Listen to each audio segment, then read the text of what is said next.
In the 1900s, early 1900s, the automobile companies were tremendous innovators. In the 1950s, they decided they were going to go for profitability, and they outsourced all of their supply chain to their detriment.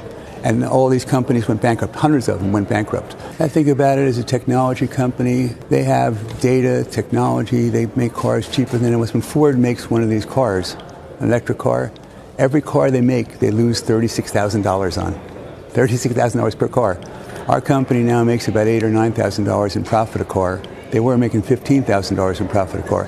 안녕하세요. 닷컴 버블 때 수많은 인터넷 기업들이 탄생을 하였고 많이 망했습니다. 하지만 그 중에서 살아남은 아마존과 구글 같은 기업을 본다라면 지금 세계 최고의 기업이 되었죠. 스마트폰을 만드는 샤오미도 전기차로 진출을 하고 있고요. 아이폰 제조업체 폭스콘 역시나 이제는 스마트폰이 아니라 전기차 생산이 가장 중요하다라고 말하고 있죠. 그렇다 보니까 자연스럽게 버블이 낄 수밖에 없고, 하지만 여기서 최고의 수익률을 보여주는 기업이 테슬라입니다. 최근에는 고금리의 가격 인하 압박까지 가해지면서 글로벌 전기차 업체들은 파산의 길로 가고 있죠. 파산 보호 신청을 한 프로테라는 배터리 비즈니스 부분을 볼보에게 팔고 있고요. 앞으로 더 많은 이러한 모습들이 나올 것입니다. 그 중에서도 가장 버블이 심한 것이 중국 전기차 기업이 아닐까요? 최근에는 15개의 전기차 스타트업이 파산 위기에 놓였다라고 하는데요. 레거시 업체들은 언론 플레이를 통해서 전기차 수요가 줄어들고 있다라고 하고 있죠. 하지만 레거시 업체들의 말씀들은 다 거짓말이고요. 전기차 전환율은 계속해서 높아져 가고 있습니다. GM 포드 벤츠의 말이 사실이라면 미국 시장에서 전기차 판매량이 떨어져야 되는데 지금 모든 월별 전년도 대비 전기차 판매량이 크게 상승을 하고 있습니다. 그러니까 계속해서 레거시 업체들은 거짓말을 하고 있다라는 뜻이겠죠. 그렇다면 도대체 왜 거짓말을 하는 것일까요? 1월달부터 9월달까지 미국 전기차 시장 테슬라가 57%, 나머지가 42%입니다. 그리고 전체 판매량은 무려 61%나 상승을 하고 있고요. 현재 레거시 기업들은 테슬라의 점유율을 전혀 따라가지 못하고 있고요. 단일 모델로도 굉장히 많이 밀리고 있습니다. 그렇기 때문에 언론을 통해서 계속 테슬라를 비판하고 전기차를 사면 안 된다라고 하고 있죠. 결국 수많은 레거시 기업들 역시나 인터넷 세상이 열릴 때 많은 기업들이 망했듯이 전기차 세상이 열리면서 역시나 망해가는 수순을 밟고 있지 않나 싶습니다. 아무리 언론에서 비판하더라도 테슬라의 펀더멘탈은 그대로이기 때문에 기관이 되었던 개인 투자자 분들이 되었던 계속해서 사고 있습니다. 물론 매수세가 강한 만큼 매도세도 굉장히 강한 편이고 거래량은 굉장히 높은 인기가 많은 주식이죠. 하지만 테슬라를 새롭게 진입하시고 비중을 계속해서 늘리는 근본적인 이유는 도대체 무엇일까요? 테슬라 기가 상하이 10월 달에 생산을 83,000대를 찍었습니다. 테슬라가 작년에 130만 대 생산을 했고 올해 목표치가 180만 대이죠. 전기차 수요와 생산과 판매는 계속해서 늘어나고 있다라는 것이 사실이고요. 트로이 테슬라이카가 계산한 차 한 대당 매출 총 이익을 보시면 아무래도 미국 쪽이 굉장히 높은 편이고요. 유럽 같은 경우에는 아직까지 판매 대수가 높지 않기 때문에 최근에 마이너스에서 점차 플러스로 향해 가고 있습니다. 그리고 중국산 테슬라가 아무래도 미국산 테슬라보다 마진이 조금 낮은 편인데요. 하지만 테슬라가 보여주는 마진은 글로벌적으로 현재 가장 높은 수치이고요. 영업이익을 본다라면 BYD보다 2배나 높습니다. 그리고 많은 주주분들이 굉장히 기다리시는 사이버 트럭 이벤트가 있죠. 최근에 사이버 트럭 관련된 영상들이 정말로 많이 나오고 있고 관심도 역시나 굉장히 올라가고 있습니다. 그리고 굉장히 흥미로운 소식이 나왔죠. 사이버 트럭 재판매 금지 조항이 있다라고 하죠. 사이버 트럭을 샀다가 바로 팔면 안 된다라는 것인데요. 조금 더 자세히 살펴보시면 사이버 트럭을 구입하고 첫 해에는 재판매가 금지가 된다라고 합니다. 아무래도 많은 분들께서 사이버 트럭을 트럭을 원할 것이고 현재 100만 대 넘게 예약 판매가 들어가 있죠. 그렇기 때문에 사이버 트럭을 미리 샀다가 조금 더 가격을 올려서 재판매하는 것을 막기 위해서 이러한 정책이 나오는 것이 아닌가 싶고요. 그만큼 테슬라는 사이버 트럭 판매에 있어서 굉장한 자신감을 갖고 있다라는 그러한 뜻이 아니겠습니까? 그리고 최근에는 테슬라가 영업 마케팅에 굉장히 신경을 쓰고 있는데요. 모델 3Y를 레퍼럴 코드로 구입을 하시면 FSD랑 슈퍼차저가 무료라고 말하고 있습니다. 조금 더 자세히 살펴보시면 모델 3Y 같은 경우에는 FSD 3개월 무료 이용권, 슈퍼차저는 6개월 무료 이용권입니다. 체험판으로 FSD랑 슈퍼차저를 이용하게 만들고 테슬라 생태계에서 빠져나가지 못하게 하겠다라는 이 전략 굉장히 좋지 않습니까? 모델 S랑 X 고가 라인 같은 경우에는 FSD 3개월 무료 이용권을 배포하고 있습니다. 현재 많은 분들이 새로운 기술에 대해서 혼란을 겪고 있죠. 그렇기 때문에 무료로 체험판을 이용하게 하고 테슬라 세계에서 못 빠져나가게 만드는 것입니다. 테슬라의 영업 마케팅 팀들이 굉장히 일을 잘하고 있다라고 말씀을 드리고 싶네요. 물론 모든 투자자, 모든 분들이 테슬라를 좋아하는 것은 아닙니다. 찰리 멍거는 여전히 테슬라보다는 BYD라고 말하고 있죠. 하지만 테슬라를 제대로 아시는 분들은 BYD보다 테슬라의 밸류에이션이 훨씬 더 높다라는 것을 바로 알 수가 있습니다. 저는 테슬라와 애플이 굉장히 비슷하게 흘러가고 있다라고 보는데요. 애플의 가치가 높은 것은 아이폰이 아니라 서비스 부분 때문인데요. 이것 때문에 많은 아이폰 이용자들이 아이폰을 벗어날 수가 없습니다. 애플이 어떻게 돈을 버는지 살펴보신다라면 3분기 때 아이폰 매출이 43빌리언, 서비스 부분의 매출이 22빌리언입니다. 즉 매출은 2배 가량 차이가 나지만 마진을 본다라면 오히려 서비스 부분의 마진이 2배 가량 높습니다. 저는 테슬라가 최근에 무료로 배포를 하고 있는 FSD 슈퍼차저가 애플의 서비스 부분의 마진 역할을 하지 않을까. 결국 이 두 가지 요소 때문에 많은 분들이 결국 테슬라 전기차를 선택하지 않을까요? 이 부분에 대한 가치를 정확하게 볼 수 있는 분이라면 지금 테슬라의 주가는 당연히 기회라고 볼 수가 있고요. 이것을 보지 못하시는 분들은 자동차 기업이라고 보는 것이고 지금의 주가는 당연히 높다라고 생각을 할 것입니다. 하지만 일론 머스크 형의 말처럼 부자가 되는 길은 긍정적인 생각의 힘이 아닐까요? 모든 것들을 비관적으로 본다라면 미래 역시나 비관적이지 않을까요?